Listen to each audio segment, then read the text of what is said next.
అందరికీ నమస్తే. ఆంధ్రప్రభ భక్తి ఛానల్‌కి స్వాగతం.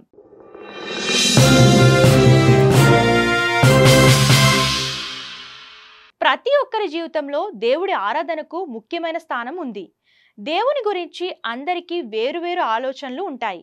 ఈ క్రమంలోనే పూజలు నిర్వహించే పద్ధతి ఒక్కో వ్యక్తికి ఒక్కో విధంగా ఉంటుంది. కొందరికి దేవుణ్ణి ఆరాధించడం చిన్న విషయంగా అనిపించవచ్చు. మరికొందరికి పూజ చేయడం చాలా గొప్ప విషయంగా అనిపించవచ్చు.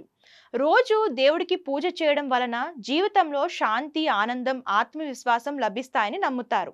హిందూ మతంలో వివిధ పురాణాల ఆధారంగా దేవుళ్ళు అవతరించారు. ఈ నేపథ్యంలోనే వారంలోని 7 రోజులు ఏ దేవుళ్లను పూజించాలో తెలుసుకుందాం.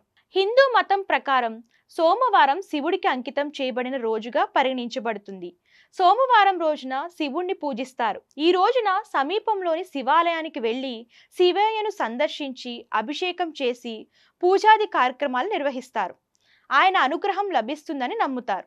ఇక మంగళవారం చాలా పవిత్రమైన రోజుగా పరిగణించబడింది. ఈ రోజున హనుమంతుని పూజకు చాలా ప్రత్యేకమైనది. మంగళవారం రోజున హనుమంతుని పూజించడం వలన జీవితంలోని భయాలు, అడ్డంకులు, ప్రతికూల శక్తులు తొలగిపోతాయని నమ్ముతారు. సాధ్యమైనప్పుడల్లా ఇంట్లో లేదా ఆలయంలో హనుమంతుని పూజించడం ప్రయోజనకరమని విశ్వసిస్తారు. ఇక బుధవారం విఘ్నాలకు అధిపతి గణపతిని పూజిస్తారు. ఆ విఘ్నేశ్వరుని పూజించడం వలన జ్ఞానం, తెలివి లభిస్తుందని నమ్మకం. ఇంట్లోనే కాకుండా గణపతి ఆలయాల్లో కూడా పూజ చేయడం వలన చేపట్టిన పనుల్లో ఎటువంటి ఆటంకాలు లేకుండా అవి సక్సెస్ అవుతాయని నమ్ముతారు. జీవితంలోని అడ్డంకులను తొలగించడానికి గణేశుని ఆరాధన ముఖ్యం.